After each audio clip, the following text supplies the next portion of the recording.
Angela Merkel deixará o cargo de chanceler da Alemanha no dia 26 de setembro de 2021. Como a líder europeia mais antiga no poder, Angela Merkel se tornou um pilar de sustentação da União Europeia e chegou a ser chamada de a líder do mundo livre pelo seu papel na articulação dos países ocidentais. Hoje, nós vamos discutir o legado dessa grande figura política alemã e vamos falar o que deve acontecer com a Europa e a Alemanha com o fim da era de Angela Merkel.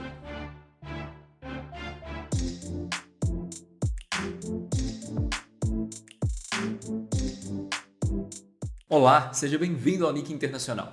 Meu nome é Bernardo Nicolau, eu trabalho com Direito e Política Internacional há 6 anos e serei o seu anfitrião. O vídeo de hoje é sobre o fim da era de Angela Merkel. Com seu jeito calmo, frio e por vezes até monótono, Angela Merkel foi um dos grandes pilares da política europeia do início do século XXI. Nós vamos discutir alguns pontos positivos e negativos do seu governo e as repercussões da sua saída para a Europa e para o mundo. Se você gostar do vídeo de hoje, então por favor deixe o seu like aqui embaixo para sinalizar para mim que você quer saber mais das grandes figuras políticas da atualidade. E claro, se quer continuar se informando dos grandes temas do Brasil e do mundo, então se inscreva aqui no canal para não perder nenhum envio. Por último, antes de a gente partir para o vídeo, eu te convido também a participar das lives do Nick Internacional na plataforma Twitch, todas as quintas-feiras, das 19 às 21. É um espaço ao vivo para você poder conversar comigo ao vivo sobre os temas que a gente discute aqui no canal e tirar dúvidas, discordar de mim, para a gente poder construir junto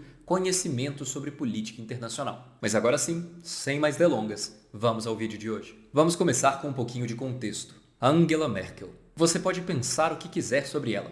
Pode nem pensar sobre ela, mas você com certeza sabe quem ela é. Angela Merkel é uma das faces mais conhecidas da política mundial há 16 anos e é a líder europeia há mais tempo no poder. Ela governou a Alemanha durante a crise econômica de 2008, durante a crise da Crimeia, durante a crise migratória, durante o Brexit e agora durante a pandemia do coronavírus. Como uma profissional com formação original em química, Merkel traz muito da rigidez científica ao seu trabalho político. Ela é conhecida por ser uma excelente ouvinte e também por não deixar os líderes mundiais fugirem dos tópicos que ela quer que sejam conversados. Ela também é o terror do seu gabinete de ministros, porque ela consegue lembrar em detalhes de aspectos técnicos de cada pasta. Seu estilo calmo, técnico e ponderado de liderança se provou bastante eficiente, mas também se mostrou uma raridade em um mundo em que os políticos preferem trabalhar alimentando as chamas da polarização. O jeito de Merkel inclusive deu origem a um verbo, uma gíria, na Alemanha, Merkeln, que significa falar as coisas de uma forma monótona, passiva, sem muita definição daquilo que você está defendendo. Mas honestamente, essa é uma das maiores ferramentas de Angela Merkel. Muitos políticos de hoje dependem absolutamente de manter o seu eleitorado de cabeça quente. Para eles, é essencial cada vez mais alimentar o medo, a raiva e o ódio de certos grupos específicos para fazer o seu eleitorado ir às urnas. Eu poderia dar exemplos, mas tenho certeza que você já pensou em alguns. Merkel é a criptonita desse tipo de opositor. Ela é tão técnica, tão fria e tão estável nas suas falas que os seus opositores têm dificuldade em manter o eleitorado inflamado contra ela. Alguns analistas internacionais chamam essa estratégia de Merkel, e não se engane, é uma estratégia de desmobilização assimétrica. E é por isso que a oposição pode até não gostar de Angela Merkel, mas dificilmente vai conseguir pintar ela como uma grande e iminente ameaça para o seu eleitorado. Ela sempre parece ponderada, tranquila e bem informada. E isso com certeza já fez muitos eleitores da oposição deixarem de ir às urnas. Ainda assim, claro, nem tudo são flores na era Merkel. O governo de Angela Merkel tem méritos, deméritos, e é isso que nós vamos explorar na próxima parte do vídeo. Vamos falar de alguns pontos positivos e negativos do governo Merkel. Algumas das questões que eu vou tratar aqui têm tanto ramificações positivas quanto negativas. Então eu vou tratar de cada parte no seu bloquinho, ok? Mas vamos lá, começando pelos pontos positivos. Os grandes pontos positivos de Angela Merkel se relacionam ao seu trabalho pela União Europeia. A União Europeia, afinal, sempre foi um dos seus maiores focos de atenção. Não à toa ela passou a ser vista como a líder do bloco e transformou a Alemanha na grande definidora de tendências europeias. E chegar nesse ponto não foi fácil. Primeiro, Angela Merkel teve que manter a União Europeia unida durante a crise de 2008 em que economias do sul da Europa quase colapsaram. Grandes exemplos aí seriam a Grécia e a Espanha, por exemplo. Enquanto alguns países europeus queriam deixar esses países aos lobos e até mesmo retirá-los da União Europeia, Angela Merkel tomou as rédeas e determinou um plano de financiamento para ajudar as economias mais afetadas pela crise. Aqui só uma observação.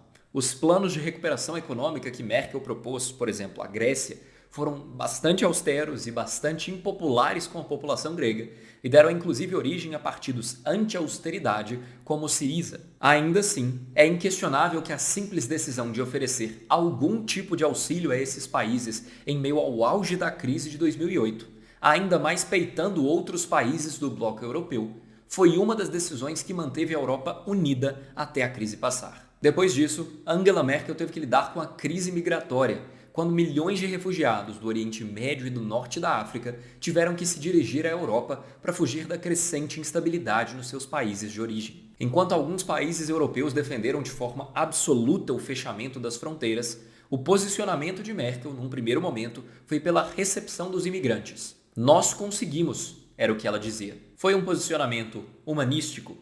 Claro, mas também foi um posicionamento estratégico. Ao permitir que os imigrantes chegassem a maiores e mais robustos países europeus, como a Alemanha, Merkel tirou o peso da imigração dos menores países da Europa. De bônus, depois de um período de assimilação turbulento, a Alemanha e outros países europeus conseguiram uma mão de obra jovem para suprir os seus mercados com uma economia cada vez mais velha. A absorção de muitos imigrantes pela Alemanha fez com que a Europa pudesse ficar pelo menos um pouco mais coesa durante essa crise, ainda que tenha tido muitos outros atritos que nós vamos explorar na parte dos pontos negativos. Recentemente, em meio à crise do Covid, Merkel também defendeu a criação de um fundo de 826 bilhões de euros para ajudar as economias mais afetadas pela pandemia. E isso mesmo com a oposição ferrenha do seu próprio partido à ideia. Isso acabou por garantir maior unicidade à Europa nesse momento de pandemia, que é justamente quando a maior parte dos países tirou as suas máscaras e revelou um grande lado nacionalista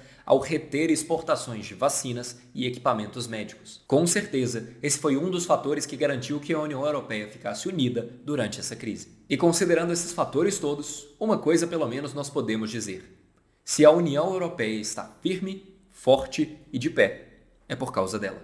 Mas aí, nós temos que entrar também nos pontos negativos. E se há um grande ponto negativo do governo de Angela Merkel, é o espaço que ele criou para a ascensão da extrema-direita conservadora europeia. Apesar de os posicionamentos de Merkel junto à União Europeia terem tido resultados positivos junto ao bloco, nem tudo saiu como planejado. Merkel pode ter estendido alguma ajuda para as economias do sul da Europa, que foram as mais afetadas pela crise de 2008. Ainda assim, como uma das maiores lideranças da União Europeia, Merkel se recusou a promover as mudanças de políticas fiscais e monetárias que teriam dado mais espaço para que economias como Grécia, Itália e Espanha, que passaram pelo maior perrengue, respirassem. E isso deu espaço para que partidos e líderes ultranacionalistas crescessem desimpedidos. Foi o caso de Matteo Salvini e Giorgia Meloni na Itália, foi o caso do partido Vox na Espanha e foi o caso do partido Syriza na Grécia, entre vários outros. E isso só se intensificou com a crise migratória. Merkel pode ter aliviado um pouco a situação dos imigrantes chegando à Europa, principalmente porque a Alemanha era um dos destinos favoritos.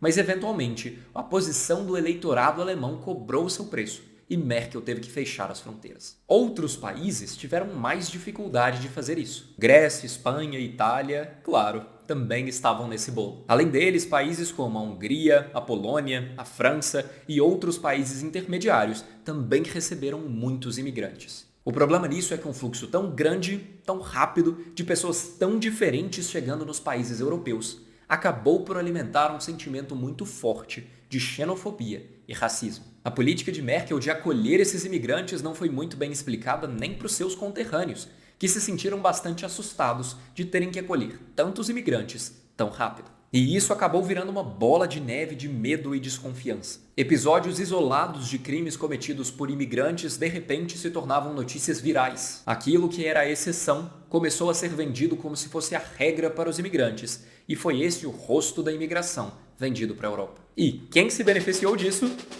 Isso mesmo, os partidos de extrema-direita, elegendo os imigrantes como inimigo, se aproveitando do medo da população, as lideranças de extrema-direita conseguiram o seu lugar nos grandes salões da política europeia. Lembra quando eu falei de líderes que crescem alimentando as chamas das emoções das pessoas? Marine Le Pen, na França, Matteo Salvini, na Itália, Viktor Orbán, na Hungria, Andrzej Duda, na Polônia, o partido Alternativa para a Alemanha nas terras de Merkel. Mesmo na Alemanha, o impacto disso foi grande. Para vocês terem uma ideia, a eleição de 2017 fez com que o partido Alternativa para a Alemanha, de extrema-direita, se tornasse o partido de oposição mais votado. Se vocês ainda não viram porque isso é muito chocante, segue comigo. Esse é um partido anti-União Europeia, anti-imigração e, pasmem, que usou de várias estratégias de desconstruir tabus em torno do nazismo. Não sei se você já falou com um alemão, mas acredite, nazismo é um baita tabu na Alemanha.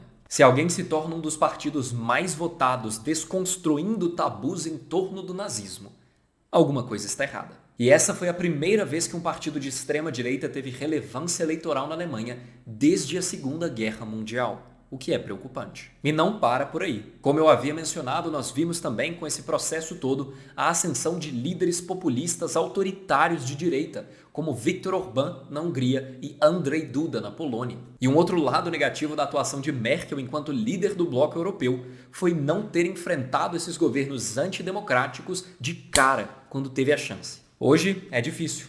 Apesar de posicionamentos cada vez mais antidemocráticos, Andrzej Duda e Viktor Orbán são aliados ferrenhos e se defendem de todas as tentativas da União Europeia de impor sanções a um deles. Grandes decisões da União Europeia, como a decisão de suspender um dos membros, requerem consenso entre todos os demais. O problema é, se você tem dois líderes autoritários que são amiguinhos, um deles sempre vai impedir que a decisão passe para suspender o outro. É o que tem acontecido. E a própria Merkel já se posicionou sobre essa ascensão da extrema-direita. Ela lembrou das sangrentas guerras por religião que aconteceram no território onde hoje é a Alemanha no século XVI e de como houve 6 décadas de paz depois disso. E se lembrou também como o falso senso de segurança criado nessas 6 décadas de paz se foi rapidamente quando começou a Guerra dos 30 anos, imediatamente depois desse período, que acabou por matar quase 1/3 da população que vivia nos territórios da Alemanha à época. E Merkel terminou essa reflexão dizendo: já fazem 70 anos da Segunda Guerra Mundial. Interprete isso como quiser. Eu prefiro interpretar isso como um aviso. Mas ok, fora toda essa questão nebulosa que eu falei aqui, o que muda agora é com a saída de Angela Merkel. Com a saída de Merkel, a Alemanha provavelmente irá para as mãos de um partido da direita conservadora. Não necessariamente a extrema-direita conservadora que eu mencionei, mas com certeza um partido mais à direita do que o partido de Merkel, que é considerado como centro-direita. A direita conservadora alemã é menos interessada na preservação da União Europeia e pode ser menos interessada ainda em combater lideranças de extrema-direita na Europa. E tratando de relações com alguns dos grandes players mundiais. No que se refere à relação com a Rússia, é provável que continue igual. A Alemanha é notória por adotar uma postura relativamente neutra com relação à política de Moscou, à exceção de alguns atritos ocasionais. Já com relação à China, é provável que a Alemanha adote uma postura mais dura. Os partidos da direita conservadora alemã já pedem uma linha mais dura com relação à China há algum tempo, e inclusive a Alemanha já vem endurecido em questões como, por exemplo, o 5G. Curiosamente, adotar essa postura mais dura com relação à China pode alinhar mais Alemanha e Estados Unidos, outro país que também tem adotado essa linha mais firme. E eu falo curiosamente porque, no caso dos Estados Unidos, é um pouco agridoce. Biden está empenhado em reconstruir o bloco ocidental liberal. E a Alemanha é essencial para essa empreitada, mas a reconstrução desse bloco não é exatamente uma das pautas prioritárias para um partido conservador. Além disso, é difícil que os países concordem em algumas políticas como políticas ambientais ou políticas de auxílio pós-pandemia. Coordenar esses aspectos vai depender da eficiência dos corpos diplomáticos de cada país. Mas como eu havia dito, isso não impede que a Alemanha e Estados Unidos estejam bem alinhados com relação a adotar uma postura mais dura frente à China. Para saber a postura com relação a outros países em filigramas, provavelmente nós teremos que esperar a eleição de 26 de setembro para ver quem será eleito para ocupar os sapatos de gigante de Angela Merkel. Angela Merkel marcou as 2 décadas em que foi a chanceler alemã. Ela foi o Atlas a sustentar a política europeia e a sua saída do cenário da política internacional com certeza será sentida. Resta descobrir agora se o seu legado será o suficiente para sustentar os ideais que ela defendia no governo. Mas isso são cenas do próximo capítulo que se inicia em 26 de setembro de 2021. Esse foi o vídeo de hoje aqui no Nick Internacional. Espero que você tenha gostado. Se gostou, então, por favor, deixe o seu like aqui embaixo para sinalizar para mim que você quer saber mais sobre grandes líderes da política mundial. E claro, não deixe de se inscrever no canal para não perder nenhum envio. Eu sou Bernardo Nicolau. Obrigado.